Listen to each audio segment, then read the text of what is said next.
Today we're going to talk about a slant, also known as an oblique asymptote, okay? So we have a slant or an oblique asymptote whenever the degree of the numerator is just 1 degree higher than the denominator. So in this case, we're going to have a slant asymptote, okay? So in our last lesson, remember when we said when the degree is bigger on top, we have no horizontal asymptote? That's because you don't have a horizontal asymptote, you're going to have a slant asymptote, okay? So the way we find this is we're either going to do long division or synthetic division, okay? So I'm going to do synthetic division, and then I'll show you an example with long division. So first, you write the coefficients in here, and you set the denominator equal to 0 and solve so that you'll get -4. Now, whenever you're trying to find the slant or oblique asymptote, you're going to ignore the remainder. You don't need that part. Okay, so you bring down the 1. -4 times 1 is -4. You add these two to get -5. And you can stop here because your remainder doesn't matter. But if you were to continue, this times this is 20, and your remainder is 6. However, the remainder doesn't matter. We just want this part. So your oblique asymptote is x minus 5. Remember, whenever you're doing synthetic division, you started off with the x squared, and when you divide, you get smaller. So you go down a degree. So now it's linear instead of quadratic. So this is your equation for the slant asymptote. So the way you find the oblique asymptote, I'm going to use both of these words. They mean the same thing. Okay, so guys, let's do an example where you're not going to do synthetic division. You're going to do long division. You always start off with factoring. So everyone go ahead and factor that for me. So guys, you're going to do long division whenever this value is not 1. Okay? So we're going to do long division, and we have 6x squared plus 4x minus 11. And out here we have 3x plus 2. So guys, 3 times what will give you 6? 2x. 2, and you're going to need an x because x times x will give you this x squared. Okay, so now you're always going to multiply. 3x times 2x is 6x squared. 2 times 2x is 4x. From here, you change the sign. So those cancel. You bring down this -11, and that's the remainder. You don't have to pay attention to it. So up here is your answer. So your oblique asymptote is y equals 2x. So guys, instead of a horizontal asymptote, you guys are going to have a line, 2x. That is your asymptote that you won't touch. Okay? All right. Okay, so first you factored it. This is a difference of squares. So you can write this as x plus 3 and x minus 3. Did anything cancel out? No. So that means there are no holes. All right, so you should have factored this. You always start off by factoring. So this is x plus 3, x minus 3 over x. You always start off by factoring. So I factored my problem. Does anything cancel out? No. What does that mean? No. No holes. So I'll put none for holes. Also, guys, your exponent in the numerator is bigger than the exponent in the denominator. What does that mean? No horizontal asymptote. No horizontal asymptote because we have a slant asymptote. Okay? How do you guys find the vertical asymptote? Set the denominator equal to 0. You got it. We're going to set the denominator equal to 0. So if you set it equal to 0, you just get x equals 0. How do you guys find the y-intercept? Plug in zeros for x's. Yes. So you can use this one.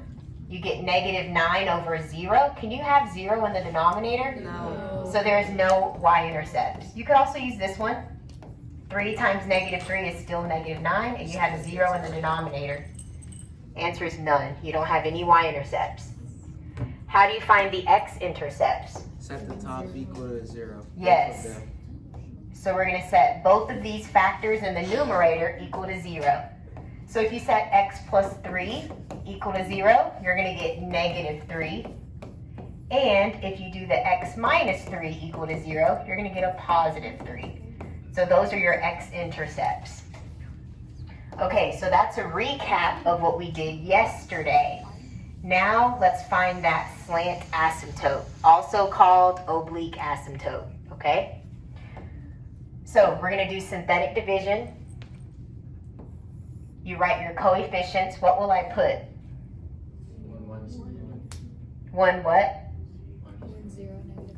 Good. Don't forget that 0, because we do not have an x term. So you have to put a 0 there.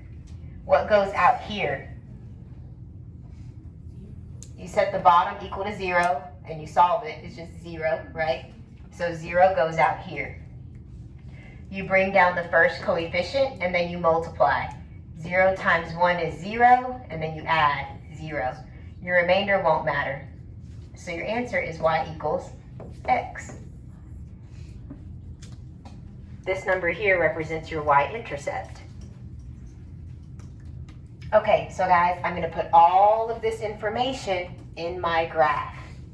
So my x-intercepts at negative 3 and 3.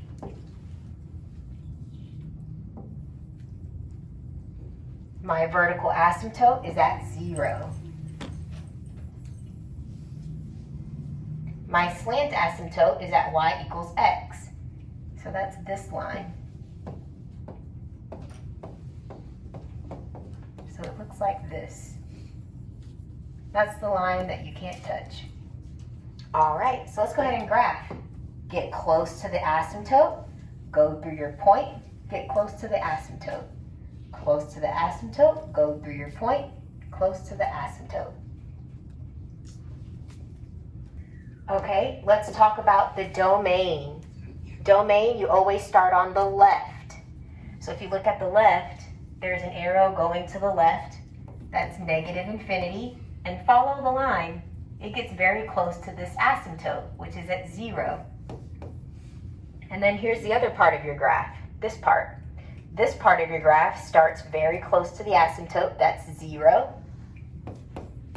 And then it continues to the right. So that is your domain. Your range, well, if you follow the graph, it keeps going down, and then it keeps going up. So this is all real numbers. There's no horizontal asymptote that's blocking it. Okay? So this one's all real numbers. Okay, so we're going to go ahead and factor this. Two numbers that multiply to negative 7 but add to negative 6 were negative 7 and positive 1. So those are your factors. Nothing canceled out. So that means there is no holes. And if you look at the original problem, x squared is bigger than the x. So it's bigger on the top. That means there is no horizontal asymptote. You can also look here. You have 2 x's here versus 1 x on the bottom. So you have more x's on the top. That means it's bigger on the top. So no horizontal asymptote because we're going to get a slant asymptote. Okay, so let me find the slant asymptote real quick. We have 1, negative 6, and 7, negative 7. And we have negative 5 on the outside. So multiply, you get negative 5. So this is your answer. Y equals x minus 11. This is your slant asymptote. Your vertical asymptote, you set the denominator equal to 0. So what did you guys get? Negative 1. Yep. Y-intercept, you plug in zeros everywhere. So you get negative 7 over 5. Did anyone put that in the calculator to see what 1.4. number that? Thank you. Negative 1.4. Yeah. Thank you. X-intercepts, how do you find them? 0, the top. Yep, set the top equal to 0, the numerator, yes. Yeah, So this one, if you set it equal to 0, you'll get 7. And if you set this one equal to 0, you'll get a negative 1. Okay, so we found all the information. We're going to put it on our graph. So your x-intercepts, you have one at 7, right there, and you have another one at -1. Your y-intercept is at 0, -1.4. About right there. You have a vertical asymptote at -5. And let's graph the slant asymptote. The y-intercept is at -11. That's way down here. And your slope is 1. So you go up 1 over 1, up 1 over 1. So this is your line. And it also goes this way. Okay, so guys, this is how you're going to graph it. Get close to the asymptote, go through your points, get close to the asymptote.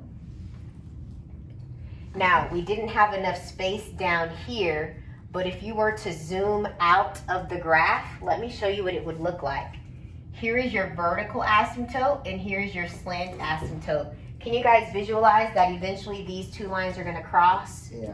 Okay, so that's what it is right here. It crosses right here. You have the one I just drew up here, and you're gonna have another one down here if you zoom out, okay? All right, so your domain, you see how it goes forever to the left? Yeah. And then here's your asymptote right here. So it's still that same format, -infinity to this asymptote, which is at -5. And then continuing -5 to infinity. Your range, I'm not going to make you do that because we need to know this exact point right here and this exact point down here, which we don't know. So this is -infinity, and whatever number that is would go there, and then whatever number that is to infinity. And don't worry about filling that in. Okay, so for this one, what you had to do first was factor the numerator. So we need two numbers that multiply to -60, add to 11. What were they? Perfect, 15 and -4. So you have 6x squared minus 4x plus 15x minus 10. Split it down the middle. These both can be divided by 2x, so 2x is on the outside, and you have 3x minus 2. Y'all got that part? Okay, and y'all divided by 5? Okay, I'm gonna zoom through this since y'all already know how to factor. Okay, but you guys see how Algebra 1 is important to do the Algebra 2? Yeah. Yep, okay. So did you guys get these as your factors? Yeah. Nice. Remind me of them because I'm gonna switch the slide. Okay, so what were my factors again? 2x plus 5. Thank you. 3x. Thank you. And in the bottom was 2x minus 1? Okay. Did anything cancel? No. So no holes? It's bigger on top. I have 2 x's on top and only 1 on the bottom. So it's bigger on top, so there's no horizontal asymptote. Right. Vertical asymptote. How did you guys find it? On the bottom. The denominator, the bottom. So you set that equal to 0. When you solved it, what did you guys get? Yep, 1/2. Okay, now what were you saying? How do you find the x-intercepts? Set this one equal to 0, you'll get -5/2. And for this one, you'll get 2/3. How do you get the y-intercepts? Plug in zeros everywhere. What did you guys get? What was the original problem? Okay, so if you plug in zeros everywhere, you get -10 over -1, which is a +10. There we go. All right, let's find the slant asymptote. I'm going to do long division since this is not 1. So I'm going to do long division. Okay, so 2 times what will give you 6? 3, and you need an x to make it an x squared. So you multiply, and you multiply these two, minus 3x. You change the sign. Okay, so those cancel. 11x plus 3x, what is that? 14x, and you bring down the -10. Let's continue. 2 times what will give you this 14? 7. And you already have the x, so we don't need another x. So that's your answer. That's your slant asymptote. 3x plus 7. So we're going to put all this information in my graph. So your x-intercepts, negative 5 halves, that's the same thing as negative 2.5. This one is 2/3. And then I have a vertical asymptote at 1/2, so very close to the point I just drew. That's your vertical asymptote. Y-intercept is at 0,10, right there. And my slant asymptote, your y-intercept is at 7. And your slope is 3. So you're going to go up 3 over 1. And you can go this direction at the same pattern. So this is my slant asymptote. Right there. Let me put my points in different colors so you can see them. Okay, so get close to the asymptote and go through those points that you drew. Close to the asymptote, go through those points that you drew. So let's talk about the domain. You start on the left, on this side of the graph, negative infinity. If you follow the line, it gets very close to this asymptote, which is at 1/2. And then it picks up on the other side of the asymptote at 1/2, and it veers slowly to the right. So that's 1/2 to infinity. Your range, if you look at either side, they're both pointing down and they both go up. So that's all real numbers. Okay, so when you factored the numerator, they all have an x. So an x should be on the outside, and you're left with x squared minus 2x minus 8. And guys, what were two numbers that multiply to negative 8 and add to negative 2? Negative 4 and 2. Perfect. So y'all got x minus 4 and x plus 2.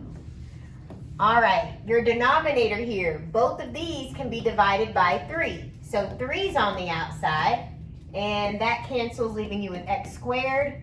27 divided by 3 is 9. This is a difference of squares. So what did you guys put?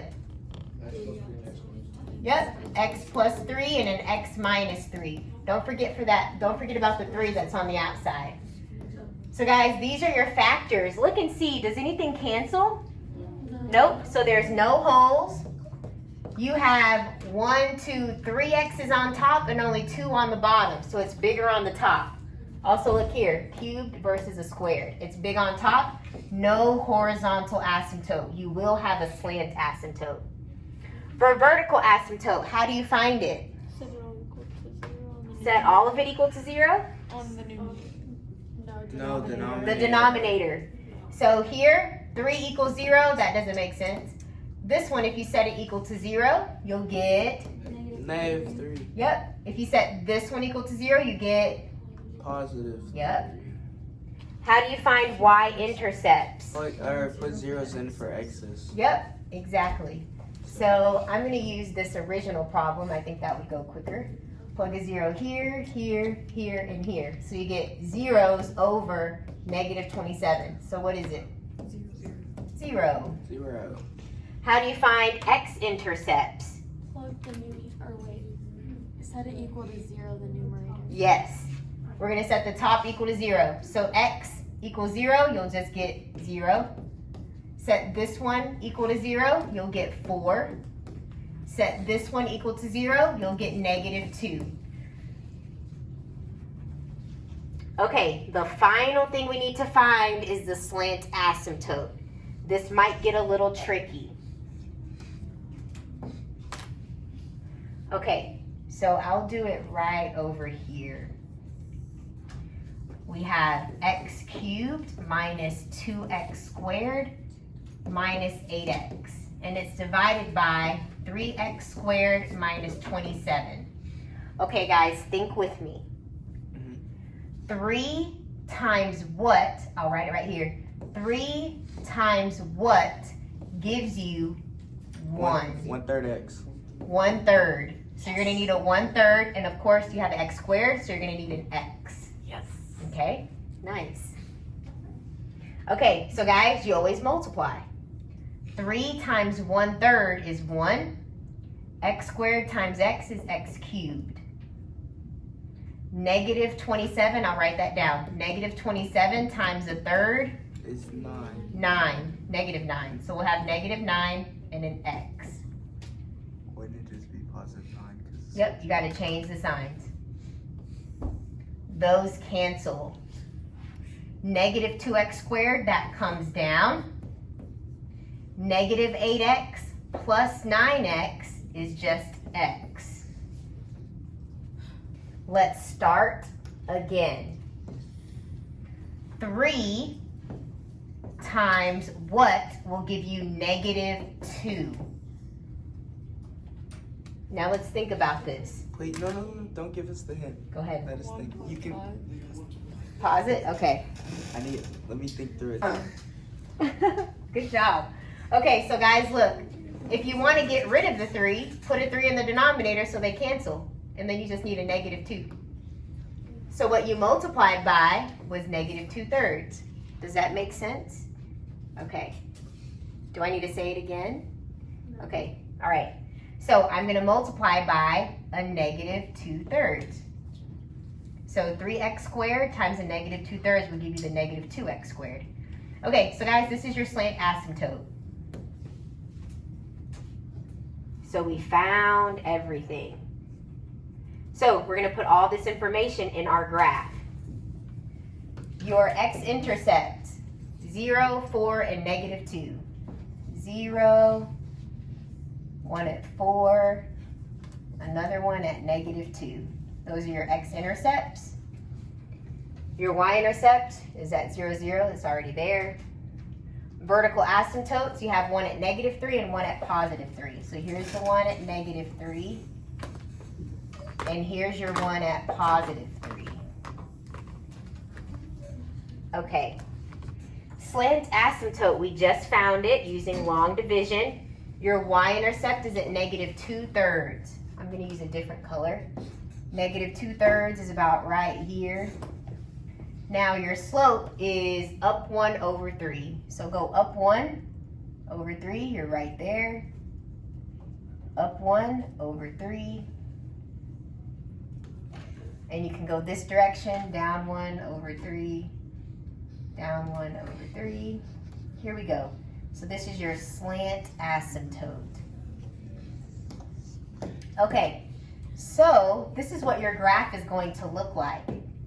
Get close to the asymptote, go through your points, get close to the asymptote. For this section, get close to the asymptote, go through the point that you have, get close to the asymptote.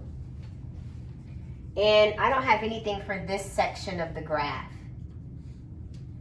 So look what I'm going to do. You don't have to write this down, I just want you to understand. You don't have to do this. I just want you to understand. So look, let's pick an x value. Let's see, I want something over here. So this is 0, negative 1, negative 2, negative 3. How about we pick negative 4? So I'm going to pick the x value negative 4 and plug it into the equation and see what the y value is. Okay, so that I can plot the point. So I'm going to grab my calculator. If I plug negative 4 into these x values, I get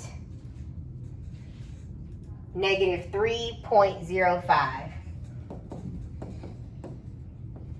So I can plot that point.